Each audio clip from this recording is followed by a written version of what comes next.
कहा जाता है कि जब कोई सांप हजारों साल तपस्या करता है तो उसको कुछ शक्तियां प्राप्त होती हैं, जिस वजह से वो अपना काया बदल सकता है, यानी वो एक इच्छाधारी सांप बन जाता है। तो इस कहानी की शुरुआत में हम देखते हैं दो इच्छाधारी बहनों को जो पहाड़ की चोटी पर होती हैं, जिनमें एक का रंग व्हाइट और दूसरे का रंग ग्रीन होता है।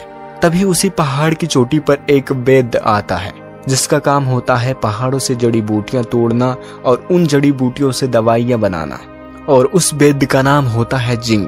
तभी जिंग को ग्रीन स्नेक परेशान करने के लिए जाती है जिसका नाम होता है कोइजी।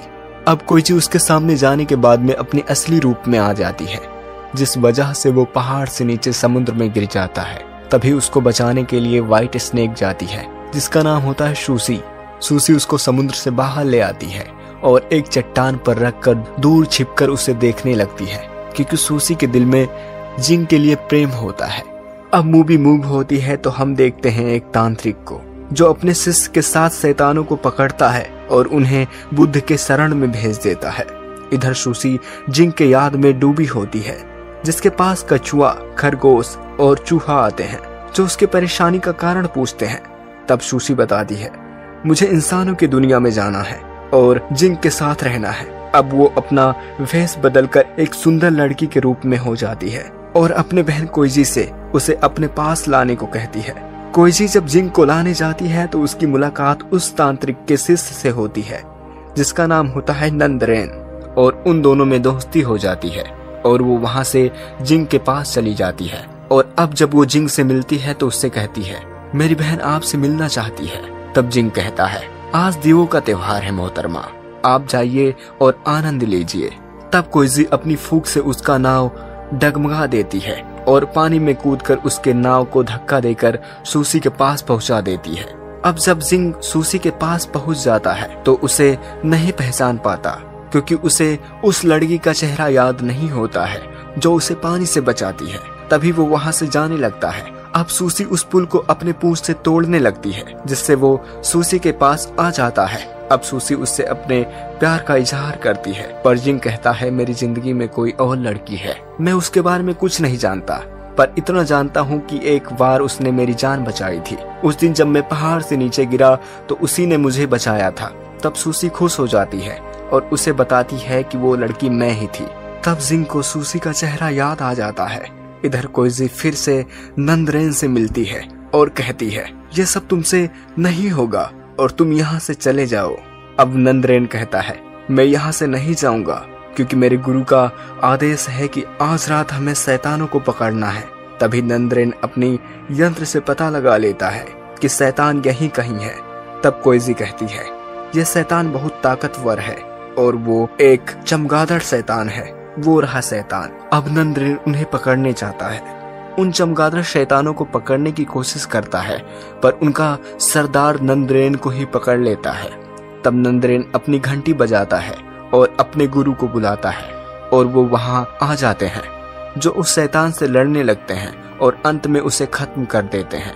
अब अगली सुबह जिंग और सूसी एक घर में होते हैं, जो फैसला करते हैं शादी करने का। जिंग कहता है, मैं तुम्हारे माता पिता से मिलकर तुम्हारा हाथ मांगना चाहता हूँ। अब मूवी मूव होती है और हम नंदरेन को देखते हैं, जो शैतान चमगादड़ बन गया होता है, क्योंकि उसको चमगादड़ शैतान ने काट लिया होता है लड़ाई के दौरान।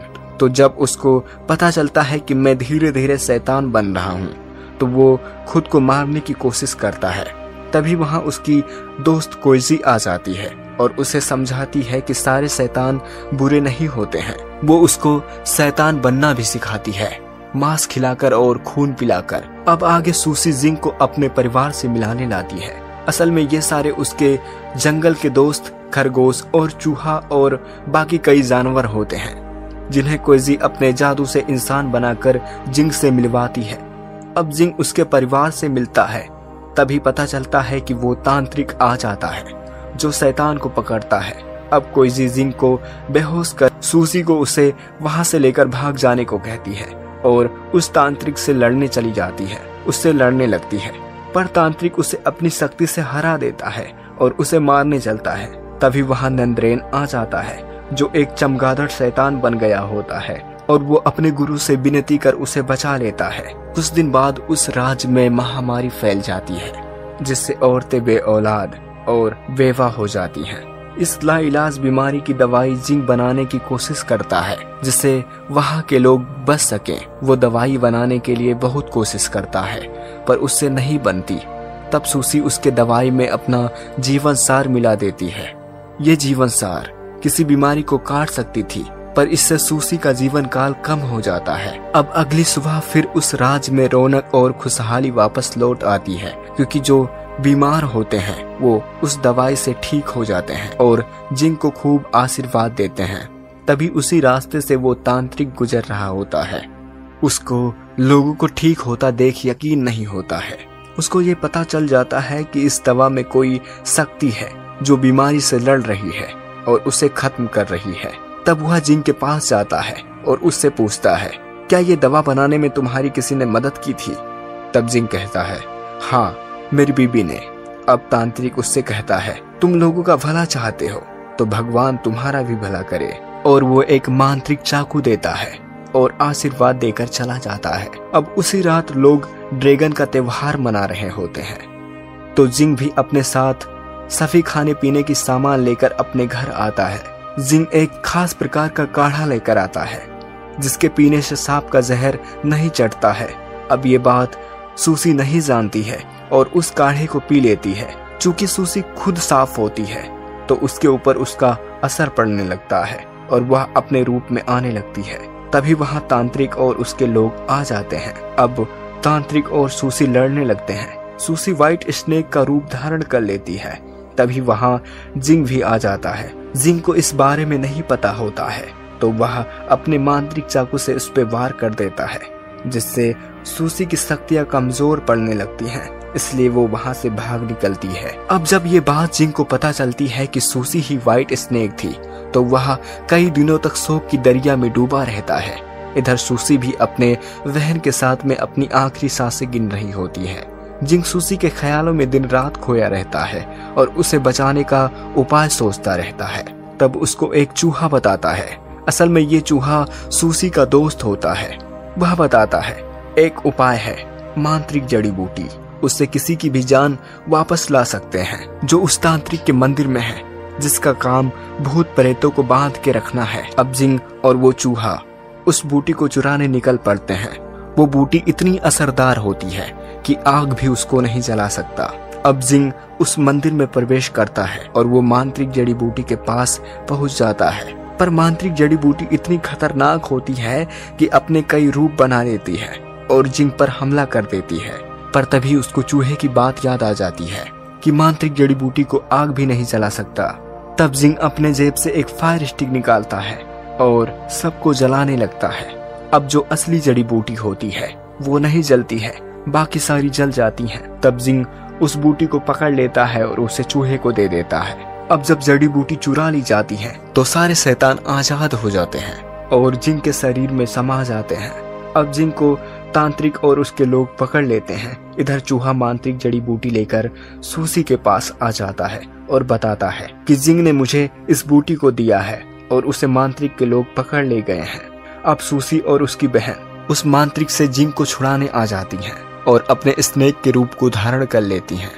अब वो दोनों अपने शक्तियों के प्रभाव से समुद्र का पानी बाहर उड़ेल देती हैं, जिस वजह से सारा मंदिर पानी में समा जाता है। अब जिंग को सूसी बाहर निकाल लाती है, पर सूसी को जिंग पहचानने से इनकार कर देता है। तब तक वहां वो तांत्रिक आ जाता है और सूसी से कहता है, शैतानों ने जिंग को अपने काबू में कर लिया था, इसलिए उनको जिंग के शरीर से बाहर निकालने के लिए हमने लुभान माया का इस्तेमाल किया था, पर तुमने बीच में आके पूजा भंग कर दिया, जिस वजह से जिंग की पुरानी यादें मिट गईं। अब सूसी नाराज हो जाती है और तांत्रिक पर अपने जादू से प्रहार करती है। कोइजी और सूसी उस तांत्रिक पर टूट पड़ती हैं। कोइजी तांत्रिक को निगल जाती है, पर वह उसका पेट चीर कर बाहर निकल आता है और बुद्ध के मूर्ति के ऊपर आ गिरता है। सभी पुजारी उस पानी में डूब रहे होते हैं। तभी वहां नंदरेन आ जाता है, जो पूरी तरह से चमगादड़ शैतान बन गया होता है। अब वो एक एक करके सभी पुजारियों को बाहर निकाल लेता है। इधर सूसी इन सब वजहों से बहुत नाराज हो जाती है।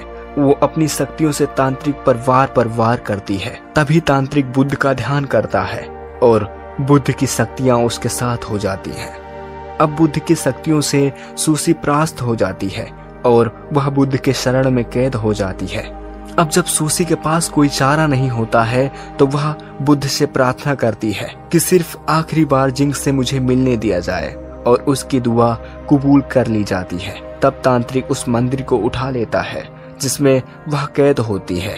तब वह आखिरी बार जिंग को गले लगा लेती है और फिर से बुद्ध के शरण में कैद हो जाती है।